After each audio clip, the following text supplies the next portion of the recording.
करीब है। तुम्हारा टायर लिटरली इस गहरी खाई के ठीक बगल में है। ये क्रेजी है। संभल कर चलाओ वरना नीचे गिर जाओगे। यहाँ फिसलन भी है, आगे बढ़ते रहो। नोलन तुम रास्ता अच्छे से नहीं बता रहे। मुझे तो लग रहा है जैसे मैं बस कार से दूर भाग रहा हूँ। ज्यादा डायरेक्शन देने को कुछ है ही नहीं। तुम किसी काम के नहीं हो, फिर से गाड़ी में बैठो। ओके। तुम भी बैठो, मैं स्पीड बढ़ाने वाला हूँ। पता है इस राइड को और मजेदार क्या बना सकता है? क्या? हमारा brand new Feastables creamy peanut butter cup. ओ मुझे लगा कि तुम कहोगे कि तुम गाड़ी धीरे चलाओगे। नहीं। Oh no. आगे इतना फॉग है, मुझे कुछ ठीक से नहीं दिख रहा। कुछ हिस्सों में सड़क ठीक लगती है, लेकिन बोलीविया की एक्सट्रीम ऊंचाई के चलते यहाँ अचानक घना कोहरा छा सकता है, जो बिना किसी वार्निंग के जानलेवा साबित हो सकती है। ठीक है, रुको रुको रुको रुको रुको रुको रुको, देखो यहाँ किनारा है, देखो। आगे रास्ता ठीक नहीं है? नहीं, ऐसा लग रहा है कि हम गिरने ही वाले हैं। एज बहुत ज्यादा क्लोज है। ठीक है, तो क्या मैं यहाँ से चलाऊं? बस किनारे से जितना दूर रह सको। वो आवाज कैसी थी? जरूरत से ज्यादा पास है। मैंने सोचा क्यों ना कुछ अलग किया जाए अपने खुद के फीस्टेबल्स कप्स लॉन्च करके। देखो इन कप्स की सबसे अच्छी बात ये है कि हमने इसमें पीनट बटर सीधा जार से डाला है, और देखो ये कितना पैक्ड है। इनका टेस्ट कमाल का है।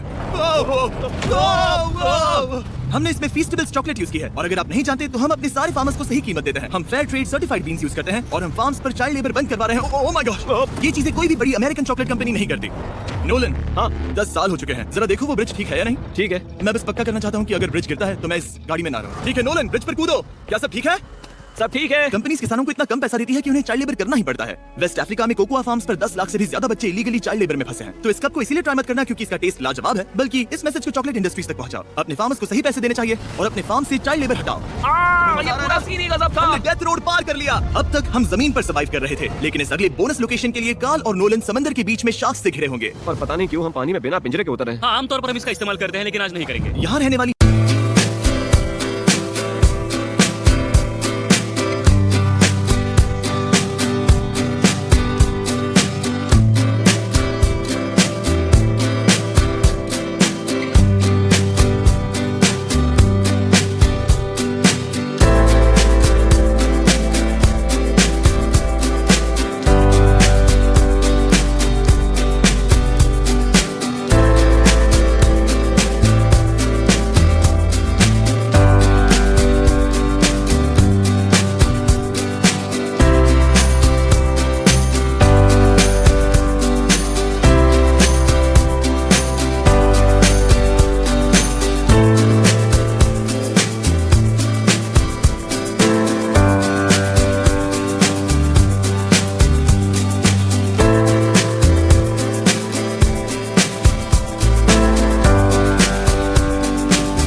शार्क्स बिना किसी वजह के अटैक करने के लिए बदनाम है, जिससे ये पानी पूरे अमेरिका का सबसे खतरनाक पानी बन जाता मुझे है। यकीन नहीं हो रहा हम ये कर रहे हैं। ओह माय गॉश, ये शार्क्स तो बहुत बड़ी हैं।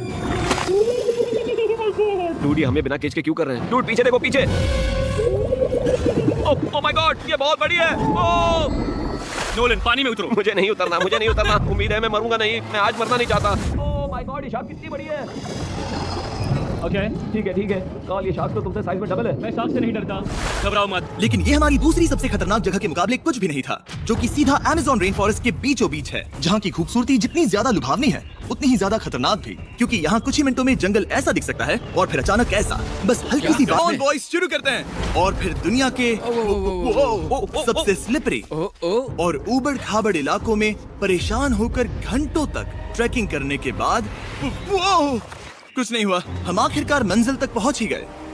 वो देखो, एक झरना ठीक सामने देखो। ओह माय गॉड, अगर यहाँ से फिसले तो सीधे ऊपर। और एक गाइड की मदद से हम नदी को सेफली पार कर पाए।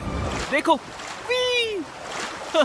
फिर हमें रस्सियों से सिक्योर किया गया ताकि हम झरने के किनारे तक जाकर नीचे देख सकें। नीचे देख पा रहे हो? वाओ, क्या खूबसूरत नजारा है। ओह। लेकिन जैसा कि मैंने पहले भी कहा था, ये जगह जितनी खूबसूरत है ये उतनी ही खतरनाक भी है।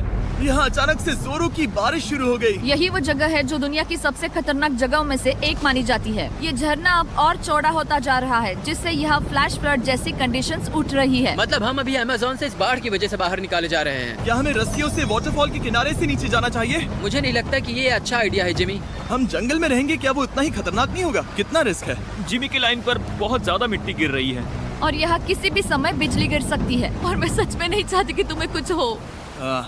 अब हमारा YouTube वीडियो सीधे सर्वाइवल मिशन में बदल गया। यहाँ से निकलने का बस एक ही तरीका था, उसी खतरनाक और स्लिपरी रास्ते से वापस जाना जिससे हम यहाँ तक आए थे। और अब हमें ये तब करना था जब पूरा जंगल बाढ़ में डूब रहा था। यहाँ फ्लैश फ्लडिंग हो रही है, रास्ता ब्लॉक हो गया है। हमें कई जगहों पर रस्सियाँ लगानी पड़ेंगी क्योंकि इस पहाड़ से नीचे उतरने में घंटों लगने वाले हैं। याद है जब मैं इस नदी को पार कर रहा था और हंस रहा था? अब मैं नहीं हंस रहा, अब मैं डरा हुआ हूँ। मतलब अगर मैं फिसला तो वो झरना वही है। जरा ये पानी देखो, यहाँ कोई मजाक नहीं हो रहा है। रस्सी पकड़ो और खुद को ऊपर खींचो। मुझे मरने मत देना। और घंटों तक बाढ़ और कीचड़ से जूझने के बाद हम आखिरकार इस पहाड़ से जिंदा निकल ही गए। अब हम जा रहे हैं धरती के सबसे खतरनाक कोने में, जो दुनिया की सबसे घातक जगहों की हमारी लिस्ट में नंबर 1 पर है। इस वीडियो को खत्म करने का इससे बेहतरीन तरीका और क्या होगा? ये दुनिया का सबसे खतरनाक आइलैंड है, स्नेक हम आइलैंड। एक ऐसे आइलैंड पर क्यों जा रहे हैं जहाँ खतरनाक सांप घूम रहे हो? हम मर सकते हैं। Bye bye. Bye bye. अब हम ऑफिशियली यहाँ कल तक फंस चुके हैं। हाँ, सही सुना। हम अपनी पूरी रात इस दुनिया के सबसे खतरनाक आइलैंड पर बिताने वाले हैं। और हमारे पास हैं ये स्पेशल शिन गार्ड्स, जो जमीन के नीचे हर कदम पर छिपे जहरीले सांपों से हमें बचाए रखेगा। यहाँ पर सांप कहीं भी हो सकते हैं। हाँ, जिमी, अगर इनमें से किसी सांप ने काट लिया तो? जैसे ही जहर ब्लड स्ट्रीम में जाएगा, त्वचा गलने लगेगी और 1 घंटे के अंदर गए काम से। मुझे तो अब सोचकर ही डर लग रहा है, किसी भी सेकंड कुछ भी हो सकता है। ये बहुत रोमांचक होने वाला है। एक आइलैंड जो इतनी खतरनाक चीजों से भरा पड़ा है, वो इतना खूबसूरत कैसे है?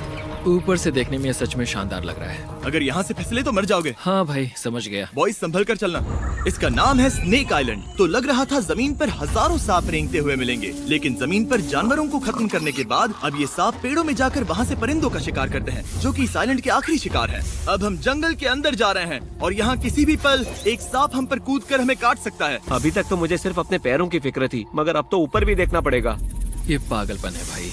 ओ ओ ओ, यहाँ एक सांप है, यहाँ एक सांप है, ठीक मेरे मुंह के सामने। सांप पकड़कर साइंटिस्ट उसका जहर निकाल सकते हैं और उस जहर के लिए एक दवाई बना सकते हैं। रुको, ये जहरीला है ना? हाँ, मतलब इसने मुझे काटा तो मैं मर सकता हूँ? बिल्कुल।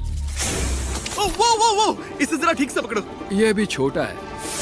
ओ नहीं, नहीं, वो चला गया। तुमने उसे गिरा दिया। नहीं, वो भाग निकला। भाग निकला। पर जिस तरह इन्होंने सांप को गिराया, उस तरह तो मैं अपना फोन गिराता हूँ। जैसे जैसे हम जंगल के और अंदर ये गए, झाड़ियाँ बहुत घनी है, मुझे तो 2 कदम आगे भी नहीं दिख रहा। सांप किसी भी पल दिख सकता है।